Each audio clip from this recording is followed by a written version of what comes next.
A $30,000 wedding doesn't necessarily cost $30,000.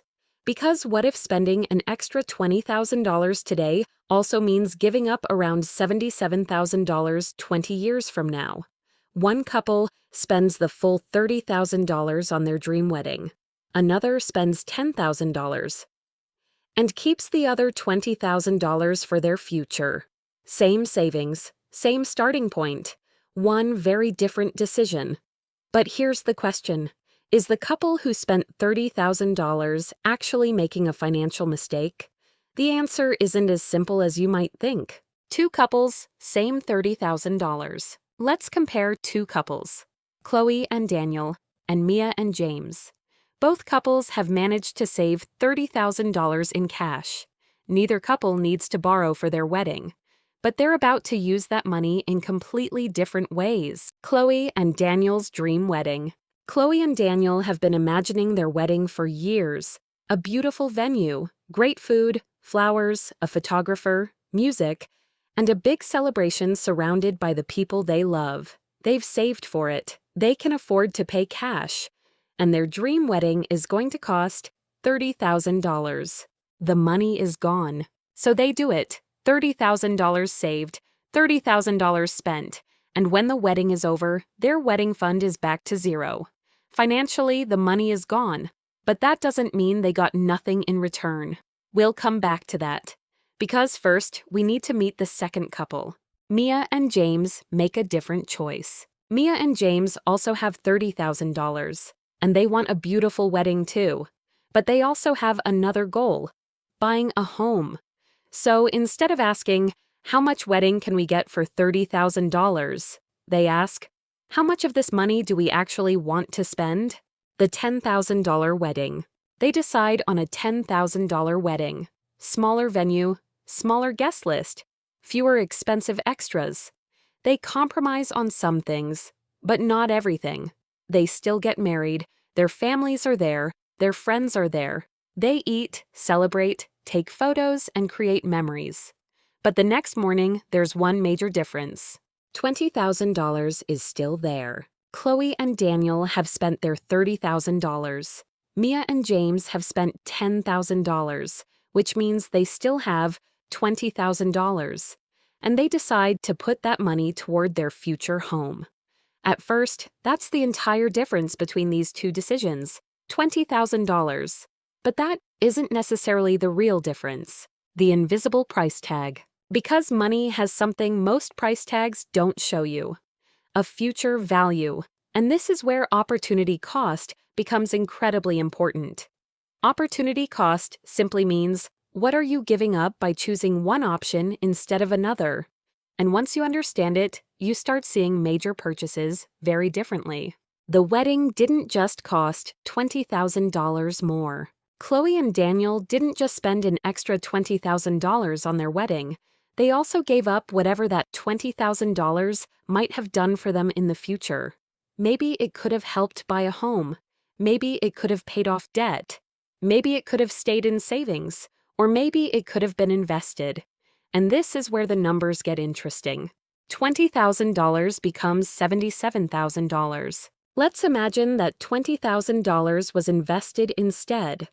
We'll use a hypothetical average return of 7% per year, no additional contributions, just the original $20,000. After 10 years, it could grow to roughly $39,000. After 20 years, roughly $77,000. And after 30 years, more than $150,000. So suddenly, we're not comparing a $30,000 wedding with a $10,000 wedding. We're looking at what the extra $20,000 could potentially become. Don't misunderstand this number. But there's something really important here. A 7% return is an assumption. Investments don't grow at exactly 7% every year. Markets rise, markets fall, returns aren't guaranteed, and taxes, fees, and inflation can affect the real result. So I'm not saying keep $20,000 and you're guaranteed $150,000. I'm showing you something much more important. Money you spend today can't also be used for tomorrow. What if it's a house deposit?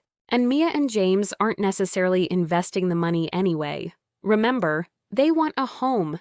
That $20,000 could help them reach their deposit targets sooner. And buying sooner could create another chain of financial consequences. They might start building home equity earlier. They might avoid some future rent. Their property might rise in value. Or things could go the other way. Property prices could stagnate. Interest costs could be high. Homeownership brings rates, insurance, repairs, and maintenance.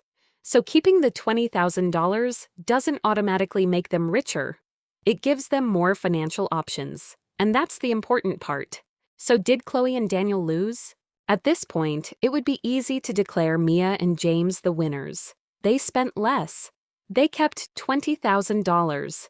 And that money now has the opportunity to build their future. But that would ignore half of the story. Because Chloe and Daniel didn't burn $30,000 and get nothing. They bought something. What is a memory worth? They got their dream wedding. They celebrated with people they love. Maybe their grandparents were there. Maybe friends traveled from across the country. Maybe it becomes one of the happiest days of their lives. What's that worth? $5,000? $10,000? $30,000? There's no calculator that can answer that question for you. Because not everything valuable produces a financial return.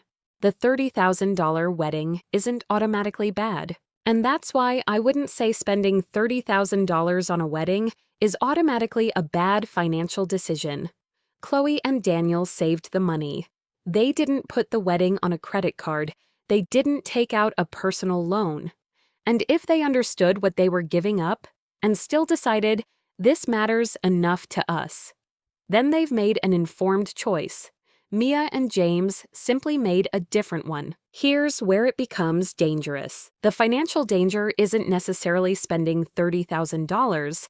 It's spending $30,000 without understanding what that decision costs beyond today, especially if the wedding means taking on high-interest debt, emptying an emergency fund, delaying important financial goals, or spending money simply because you feel pressured to have a certain kind of wedding.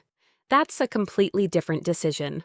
Every big purchase has two prices, and this lesson goes far beyond weddings, because every major purchase has two prices. The first is obvious. It's the number on the bill. $10,000, $20,000, $30,000. But the second price is invisible. It's what that money could have done instead. And sometimes that second number becomes much bigger than the first, the question that changes the decision. So before making a major purchase, instead of only asking, "Can I afford this?" try asking, "What else could this money do for me?" Could it become part of a house deposit? Could it eliminate debt? Could it build your emergency fund? Could it be invested? Could it give you more freedom later? And then ask one more question. Do I still want to spend it? And sometimes the answer is yes, because sometimes the answer will still be yes. Yes, I understand the trade-off. Yes, I know this delays another goal. Yes, I know this money could potentially grow. And yes, this experience matters enough to me that I still choose it. That's not necessarily bad money management. That's making a conscious decision about what you value, the real winner. So who made the better choice? Chloe and Daniel with their $30,000 dream wedding? Or Mia and James with their $10,000 wedding and $20,000 toward their future home? Financially, Mia and James keep far more options open. Their $20,000 can still work for them.